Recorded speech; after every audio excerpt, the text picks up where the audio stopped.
everyone, and welcome to my first ever mod guide over the Nerf Rebelle Messenger. I absolutely love this blaster, probably my favorite blaster of 2014 so far, and it totally deserves a mod guide from me because they are super easy to mod, but you can make them really, really awesome. So let's put this aside for right now and go over the materials list. First off, you're going to need some screwdrivers. I use a smaller screwdriver and a larger one. They complement each other, and you can get small and big screws, so why not?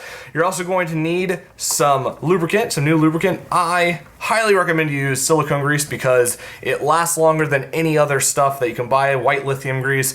Never use the spray stuff, just saying that. I use Danco and Plumber's Gunk silicone grease, really good stuff. The Plumber's Gunk is slightly thicker, so you can actually increase seal just by using that, but either one works. You can find them at Lowe's in the plumbing section and the faucet repair section. Another thing you're going to need is your upgrade spring. I have a box to choose from, and I also have the Sledge Fire spring, which I think will be a perfect upgrade. This is really up to you and how powerful you want to make your blaster, so I'm not going to tell you what to use because that's up to you. You're also going to need some rubbing alcohol, 70% rubbing alcohol, and paper towels so you can clean out the plunger tube and replace the old lubricant with the new stuff. And you are going to need some Teflon tape and something to cut it with. I use a razor blade because it makes it easy. And lastly, you're going to need either pliers or some pair of snippers. This is to get the pegs out, and you never know when these will come in handy. So pliers or a good pair of plastic snippers. Now, the rest of this stuff is optional. You do not need it, but if you want to take your Messenger to the next level of awesome, you're going to want to get this stuff. First, you're going to need some 1730 seconds brass. This is brand new stuff that I bought today, so get a bit of this. You're also going to need something to cut it with. I use pipe cutters because it's easier than using a Dremel, and I've never been able to get a straight cut with a Dremel, so I use these, and I'll show you how to flare it out and everything. You're going to need some pliers to go with that. Doesn't really matter as long as they're needle nose. Another thing you'll need is a Sharpie and a measuring tool. I can't find my measuring stick, so I'm using a Stefan. I know it's 1.5 inches, so that's what I'm gonna use, but Sharpie and a measuring tool so you can cut your brass. And the last two things you'll need, a 1730 seconds drill bit, really helps. You can just hammer your brass in. You also need a rubber mallet, speaking of which, to help hammer it in. And the last thing you'll need are some O-rings. These are 5/8 by 33/64 O-rings. These fit perfectly in, and they'll help you get a perfect seal with the barrels to the actual smart AR area. So I highly recommend you do this, even if you're not doing the brass and stuff, because this will get you a great, great seal. Now that we have everything, let's cut the blaster out. All you need is the blaster. You don't need the rest of the stuff. The darts you can take out on your own time, and the writing utensil and the decoder, whatever, you don't need for this. So throw that aside, and let's start opening. Before you open up your blaster, be very careful because that catch spring will want to fly out, and the catch spring is a little pain in the butt to get back in there because it's using a torsion spring and not a compression spring.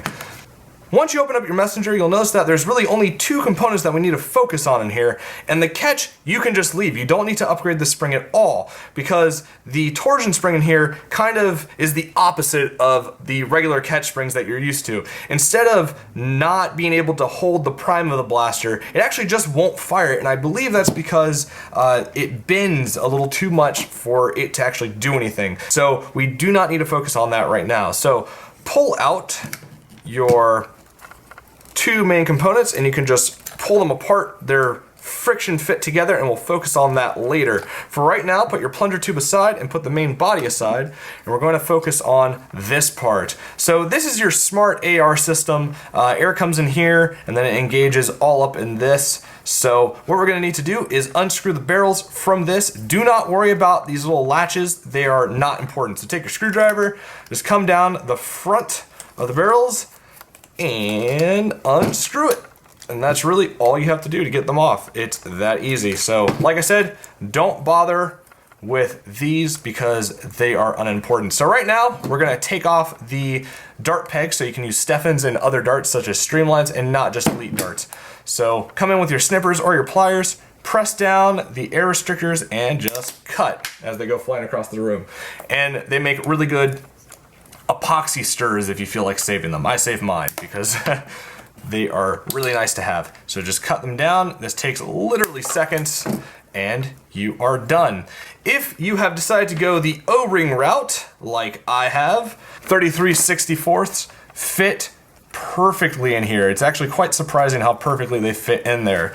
And this will help you get a perfect seal around your barrels without having to do any sort of hot gluing or gooping in here. So just push them in and there you go. Take this, make sure that all the ARs aren't hitting any of the barrels. You take that, make sure the shorter barrel, because it is shorter, is on the opposite side of your air intake.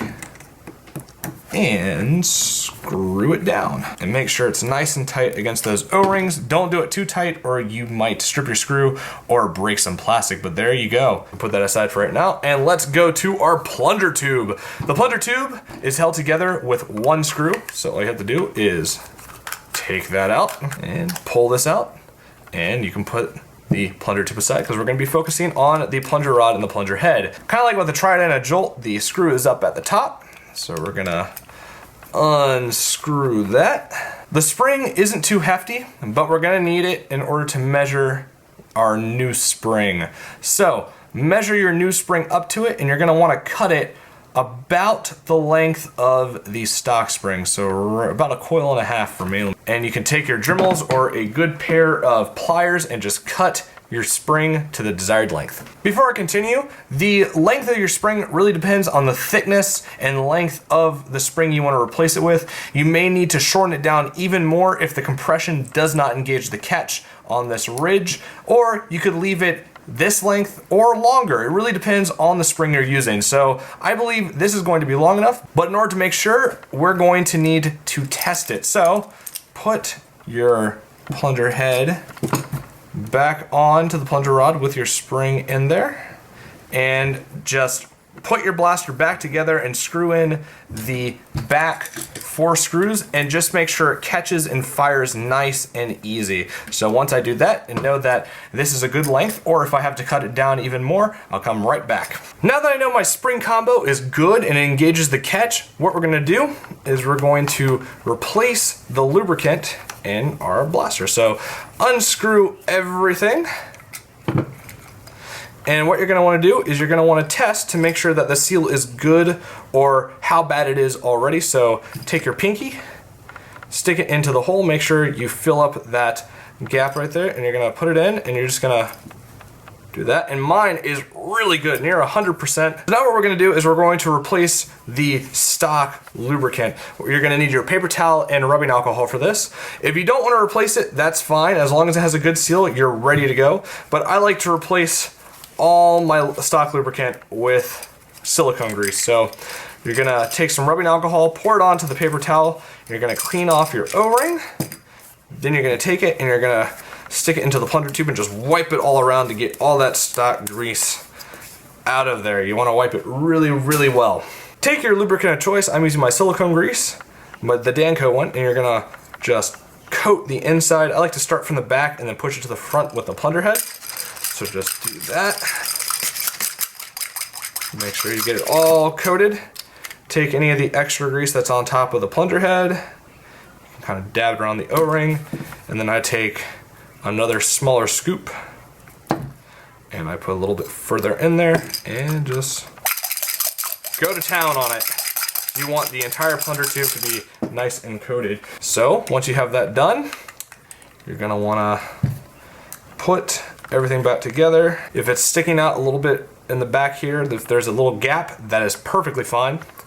And you're gonna want to get your main blaster ready. Make sure the catch isn't flying out, because it likes to do that. Take some lubricant, just take some of your silicone grease and kind of wipe around the inside of here and wipe on the outside of this, because it's going to increase the seal just a tiny bit. Even though it has a really good seal already in there, this just increases it a tiny bit. Get your main pieces, stick this back on, and just plop it back in to your blaster. And make sure that front piece is into place before you try and put it back together, because it will not want to do that. I like to take a screwdriver and kind of work working into place. Or just use sheer strength. There we go. And there you go. That is your modified Nerf Rebelle Messenger. Super easy, super simple, and once you've done like 1 or 2, you can just blow right through it when it comes to modifying them. That's it for the simple modifications. If you are going to stay tuned for the optional stuff, grab your brass, grab your drill bit, grab all the optional stuff, and get ready, because here we go. Take everything apart down to just this, because this is all we're going to be focusing on. So all you have to do is take your barrels out, put the Smart AR system aside, because we're just going to be focusing on this. Before we start doing any drilling, we're going to cut our brass. So grab your measuring tool and the Sharpie, and you're gonna wanna measure out 1 inch to 1.5 inches of brass. I've done 1.5 inches and it's worked really well, so I'm gonna do that.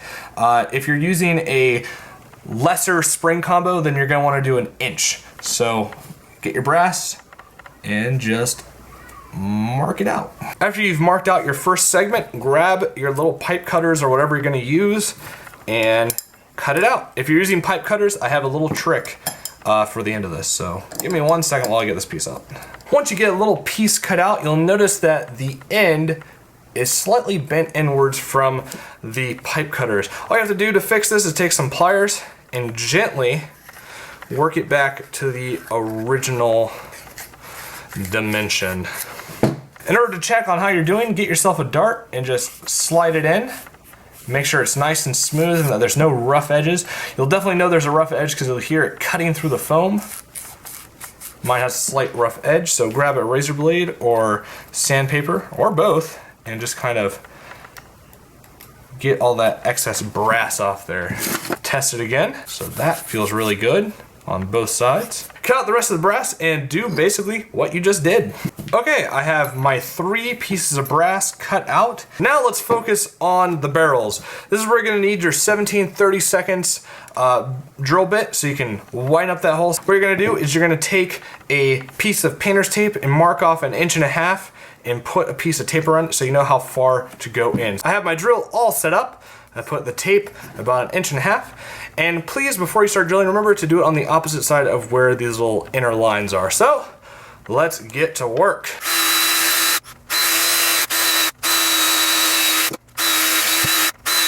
Okay, there we go. I have it all drilled out, and this will make putting the brass in much, much easier. So, what you're gonna need to do is get your rubber mallet, and you're gonna put your brass on the top, whack it in a little bit, then find a nice surface to push it down with. I like to put it down like this and whack it, but that is up to you. So let me do this. All right, my brass is in. Do a dart test to make sure that it's not kinked and that it's very easy to get your darts in. And make sure that they are as flush as possible because that will really help when you get your front bit on. Look down the back and you might see some plastic shrapnel. Just take a flathead screwdriver and you should be able to kind of scrape it off the side of the brass very, very easily. If you did a bunch of drilling, there shouldn't be too much. Now take your blaster and just reassemble it like you normally would. Once you're done, this is what it should look like. The brass should be peeking out through the red window, and the orange piece is not actually necessary for the barrels to be straight. The Smart AR system and the barrels are held together by the shell itself, so it's not necessary, and it does not move around, as you can see. I like it without the orange piece on. I think it looks much, much better and more aesthetically pleasing, but that's all up to personal opinion. Now I'm gonna take my Messenger and chronograph it through my Beast 5 tiny little chronograph, so let's see how fast this thing shoots. I'm gonna first start with some elite darts, 2 from each barrel going through this, and it records in meters per second, not feet per second, so if it says like 29, that's not feet, that's meters, and I'll put a little conversion table up on the screen for you, so here we go.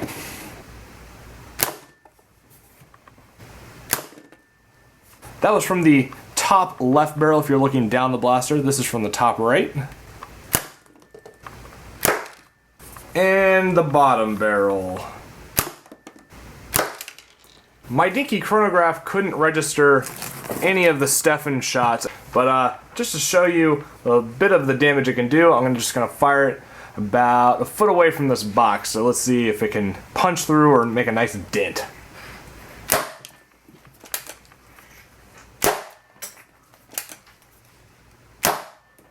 Alright, there you go. That is the complete mod guide for the Nerf Rebelle Messenger. I hope you guys enjoyed this, and I'll make another video for you later.